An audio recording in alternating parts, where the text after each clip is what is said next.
வணக்கம் நண்பர்களே. ஏன்னா சாப்பாட்டுல உப்பு போட்டு தான் சாப்பிட்றியா அப்படின்னு தான் நம்ம கேட்போம். ஏன்னு பாத்தீங்கன்னா உப்பு போட்டு சாப்பிட்டாதான் ரோஷம் மானம்லாம் வரும் அப்படின்ற மாதிரி நம்ம ஊர்ல ஒரு நம்பிக்கை இருக்கிறது.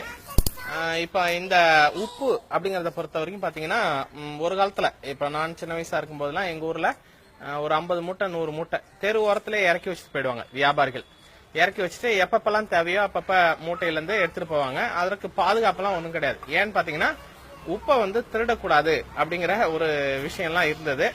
அதே மாதிரி கடையில உப்பு இருந்தா கூட அந்த கடை உப்பை வெளியில தான் வச்சிருப்பாங்க. கடையை உள்ள கொண்டு போய் உப்பெல்லாம் வைக்க மாட்டாங்க. ஏன்னு பாத்தீங்கன்னா உப்பை யாரும் திருட மாட்டாங்க அப்படின்ற அவ்வளவு நாகரிக சமூகமா நம்ம சமூகம் இருந்தது. இந்த உப்பு யார் வேணாலும் உப்பிட்ட வரை உள்ளளவும் நிலை அப்படின்ற மாதிரி இந்த உப்பு ஒரு முக்கியமான பங்கு வகித்தது. இந்தியாவினுடைய சுதந்திர போராட்டத்திலே கூட பாத்தீங்கன்னா உணர்ச்சி வசமா இந்த போராட்டத்தை மாற்ற வேண்டும் என்பதற்காக காந்தி அவர்கள் கையில எடுத்தது உப்பு தான். உப்பு சத்தியாகிரகம் அப்படிங்கிற மாதிரி எடுத்தாங்க. அதனால உப்பு எந்த அளவு பாரம்பரியமானது அப்படிங்கிறது தெரியும். ஆனா இன்னைக்கு உப்பு என்பது பொறுத்த வரைக்கும் பாத்தீங்கன்னா இன்னைக்கு நம்முடைய நாட்டில நம்ம மக்களுக்கு நோயை பரப்பக்கூடிய ஒரு விஷயமாக இன்னைக்கு பன்னாட்டு நிறுவனங்கள் மாத்தி இருக்கிறாங்க. அதுவும் உப்பை பத்தி தப்பா நமக்கு சொல்லி வச்சிருக்கிறாங்க அப்படிங்கறத நம்ம மக்களுக்கு சொல்லி ஆகணும் அப்படிங்கிற கட்டாயத்தில் இருக்கிறோம். குறிப்பா ஒரு காலத்துல நம்ம இந்த கல்லுப்பு அப்படின்னு சொல்லக்கூடிய கடல்ல இருந்து இந்த மரக்காணம், தூத்துக்குடி, வேதாரண்யம் போன்ற பகுதிகளில் கடற்கரை அந்த உப்பளங்கள்ல காய வைத்து வெள்ளை வெள்ளையர்னு இருக்கும். அந்த உப்பை தான் எடுத்து நம்ம மூட்டையில அடுக்கி கிராமங்கள்ல நம்ம பயன்படுத்திட்டு இருந்தோம். உப்பு பானை அப்படின்னா தனியா வீட்டுல இருக்கும். அந்த உப்பு பானையில் தான் உப்பை போட்டு வைப்போம். ஆனால் இன்னைக்கு எல்லாமே மாறி போச்சு. அது ஏதோ தடை செய்யப்பட்ட ஒரு விஷயமாக இன்றைக்கு படித்தவர்கள் பரப்புரை செய்யப்பட்டிருக்கிறது. என்ன தடை செய்யப்பட்டதுன்னா, உங்க உப்புல அயோடின் இருக்கா, அயோடின் இல்லாத உப்பெல்லாம் தடை செய்யறோம், அயோடின் இல்லாத உப்பை யாரும் சாப்பிடக்கூடாது அப்படின்லாம் சொல்றாங்க. இதற்கு பின்னாடி ஒரு பெரிய விஷக்கிருமிகள் இருக்கு. என்ன விஷக்கிருமினா, இயற்கையாக விளையக்கூடிய உப்பை இயற்கையா ஊர்ல கொண்டாந்து மூட்டையை போட்டு இவனே சாப்பிட்டுக்கிறான். அதனால பன்னாட்டு நிறுவனங்களுக்கு வருமானம் இல்லாம இருக்குது. அப்ப இதை பல கோடி ரூபாய் உள்ளவர்கள் மட்டுமே செய்யக்கூடிய வியாபாரமா மாத்தணும். எளியவர்களை இந்த வியாபாரத்திலிருந்து அப்புறப்படுத்த வேண்டும். உப்பை மலிவு விலையில உப்பு கிடைக்கிறத நம்ம தடை செய்ய வேண்டும். ஏன்னா உப்பு எல்லாரும் அத்தியாவசியமாக பயன்படுத்தக்கூடிய ஒரு பண்டம் அப்படிங்கறதுனால இதுல அயோடின் இருந்தாதான் நல்லதுங்க அப்படின்ற மாதிரி ஒரு குண்டை தூக்கி போட்டானுங்க. இந்த உப்பு நீங்க இப்ப சாப்பிடுறீங்களே டேபிள் சால்ட் அப்படின்னு சொல்லப்படுகின்ற இந்த பல அதுவும் டிவி எல்லாம் காட்டுவாங்க. பாருங்க, நீங்க சாப்பிடுற உப்புல ரொம்ப கலங்களா இருக்குது, இந்த உப்பு பாருங்க எங்க கம்பெனி உப்பு மட்டும்தான் வெள்ளையா இருக்குது அப்படின்னு சொல்லுவாங்க. ஆனா உண்மை என்னவென்று சொன்னால் பல உப்பு வெள்ளையா பிரைட்டா ஒரு உப்பு இருக்குன்னா அந்த உப்பு உங்க உடம்புக்கு தீங்கு விளைவிக்கக்கூடியது அப்படிங்கறத மறந்துடக்கூடாது. எந்த உப்பு நீங்க தண்ணியில கரைச்சினா கொஞ்சம் மழுங்கலாக இருக்கிறதோ அந்த உப்பு உடம்புக்கு ரொம்ப சிறப்பானது அப்படிங்கறத நம்ம நினைச்சுக்கணும். ஏன் இந்த வெள்ளை உப்பை நம்ம தவிர்க்கணும்? வெள்ளைக்காரனை பார்த்தா நமக்கு வெறுப்பா, இல்லைன்னா சிவப்பா இருக்கிறவங்களை பார்த்து வெறுப்பா அப்படிங்கறதெல்லாம் கிடையாது. உப்புல இந்த வெள்ளையாக்குவதற்கு நிறைய மோசடித்தனங்கள் செய்யப்படுகிறது. இப்ப அந்த உப்பை வெள்ளையாக்குறதுக்கு என்ன பண்றாங்க அப்படின்னு பாத்தீங்கன்னா 1200 டிகிரி ஃபாரன்ஹீட் அந்த வெப்பநிலைக்கு அந்த உப்பை ஆலைகளில வெப்பநிலை உயர்த்தப்படுகிறது. அந்த மாதிரி உயர்த்தினா என்ன நடக்கும் அப்படின்னு பாத்தீங்கன்னா படிக நீர் அப்படின்னு சொல்லுவாங்க. வேதியியல்ல படிக நீர், கிறிஸ்டல் வாட்டர் அப்படின்னு சொல்லுவாங்க. இப்ப அந்த 1200 டிகிரி ஃபாரன்ஹீட்டுக்கு உப்பை வெப்பப்படுத்துகின்ற போது அந்த படிக நீர் எல்லாம் வெளியில போயிடும். வெளியில போயிடுச்சுன்னா உப்பு இயற்கையாகவே வெள்ளையா மாறும். இந்த வெள்ளை காணாது, இன்னும் நல்ல வெள்ளை வேணுமே, நம்ம போட்டி கம்பெனிகளை நம்ம சமாளிக்கணும். அப்ப என்ன பண்ணணும்? இதுல அந்த வெள்ளை மண்ணு, அந்த மண்ணை டால்கம் அப்படின்னு சொல்லுவாங்க. அந்த டால்க் அப்படிங்கிற அந்த மண்ணை அதுல சேர்க்கிறாங்க. ஏறக்குறைய ஒரு 2% மேல மண்ணு அதுல சேர்க்கப்படுகிறது. அது இல்லாம வேற ஏதாவது இன்னும் நல்லா வெயிட்டா பிரைட்டா இருக்கணும் ஐயா, என்ன சேர்க்கலாம்?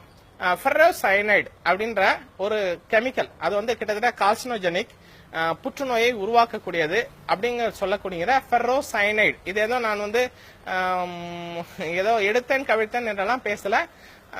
அதுல தயாரிப்பு முறையில இதை பயன்படுத்துறாங்க. ஃபெர்ரோசயனைடு சயனைடு எதற்காக பயன்படுத்தப்படுகிறது அப்படிங்கறது உங்களுக்கு எல்லாம் தெரியும்.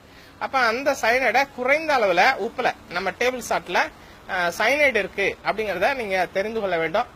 உங்கள் உப்பில் சயனைடு இருக்கிறதா அப்படின்னு கேட்டா நம்ம அந்த உப்பை வாங்க மாட்டோம்னு தெரிஞ்சிச்சுதான் அதுல இருக்கிற சயனைடை மறைக்கிறார்கள். அப்ப ஃபெர்ரோசயனைடு அப்படிங்கிற ரசாயனத்தை அதுல சேர்க்கிறாங்க. அது இல்லாம வேற என்ன சேர்க்கறாங்க அப்படின்னு பாத்தீங்கன்னா சிலிக்காவை சேர்க்கறாங்க. உப்பு நல்லா கிறிஸ்டலா இருக்கணும். அது வந்து அந்த டேபிள் அந்த டிஸ்பென்சர் அப்படின்னு சொல்லுவாங்க, உப்பு கொட்டுற பெட்டி, அதுல இருந்து உப்பு பலன்னு அப்படியே விழணும் அப்படிங்கிறதுக்காக அதுல வந்து நம்ம என்ன பண்றாங்கன்னா சிலிக்கா அப்படிங்கிற ரசாயனத்தை சேர்க்கிறார்கள். அது இல்லாம அதுல சேர்க்கப்படுகிற முக்கியமான ஒரு விஷயம் என்னன்னு பாத்தீங்கன்னா, ரொம்ப ஆபத்தான ஒரு முக்கியமான ஒரு விஷயம், அலுமினேட்ரேட் அப்படின்ற அலுமினியம் சார்ந்த ஒரு கெமிக்கல் சேர்க்கிறாங்க. ஏன் அந்த அலுமினேட்ரேட் சேர்க்கிறாங்க அப்படின்னா, உப்பு பளபளப்பாக இருக்க வேண்டும், ஒயிட்டாக இருக்க வேண்டும்.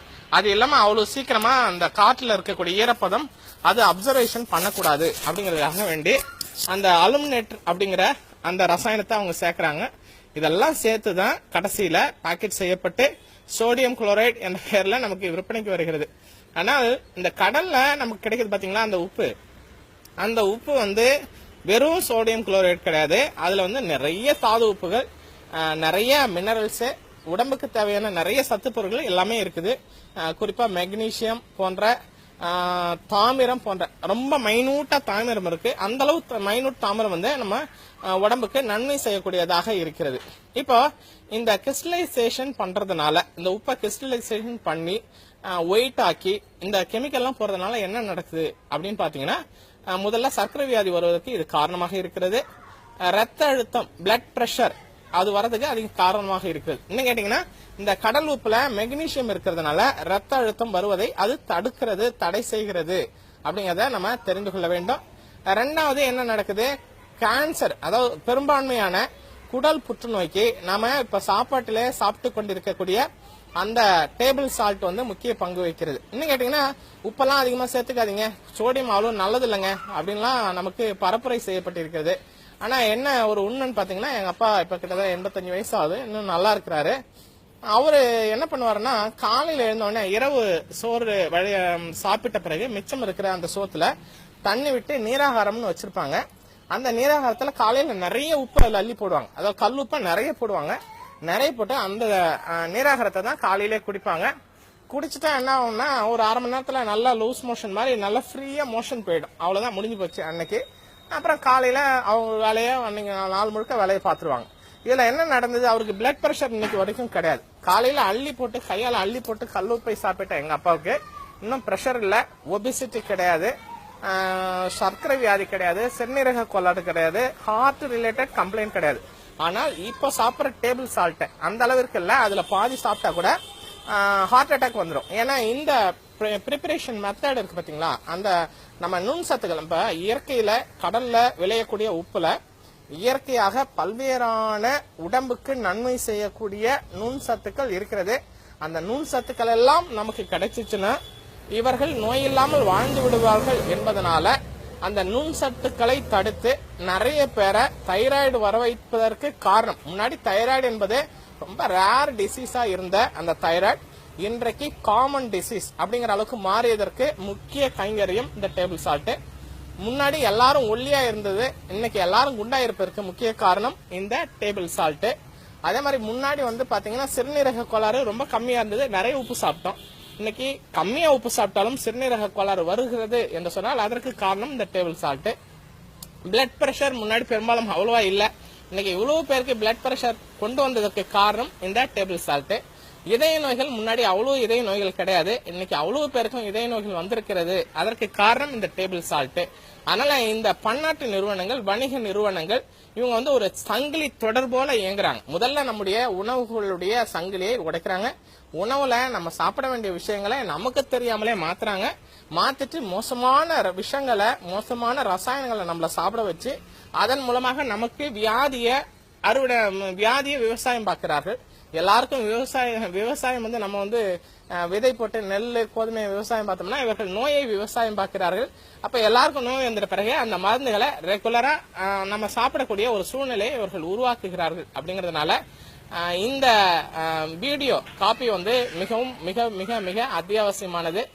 நம்ம மக்களை நோயிலிருந்து முதல்ல காப்பாற்றணும். அதற்கு முதல்ல வந்து இந்த பன்னாட்டு நிறுவனங்களுடைய சதிவலை பின்னல்ல இருந்து நம்ம மக்களை எஸ்கேப் பண்ணணும். அதனால இந்த வீடியோ பதிவு உங்களுக்கு தெரிந்த நண்பர்கள் யாராருக்கெல்லாம் இருக்காங்களோ எல்லாருக்கும் இதை பகிருங்கள். இதை பற்றி பொது வழியில விவாதிக்கலாம், ஒன்னும் பிரச்சனை இல்லை. இந்த உப்புல வந்து கிருமி இருக்கு, கலங்களா இருக்கு, அது இருக்கு, இது இருக்கு. உப்பே இயற்கையான பிரிசர்வேட்டிவ்ஸ், உப்பே இயற்கையான பாதுகாப்பு பொருள், அதுல எதுவும் வளர முடியாது. அப்படிங்கறதுனால நாளையிலிருந்து இந்த வீடியோவை பார்த்த நீங்கள் எல்லாரும் சோத்துல உப்பு போட்டு சாப்பிடணும். அதுவும் நம்ம பாரம்பரியமான கடல்ல இருந்து எடுக்கப்படுகின்ற அந்த கல்லுப்பை போட்டு சாப்பிடணும். சாப்பிடுவீங்களா?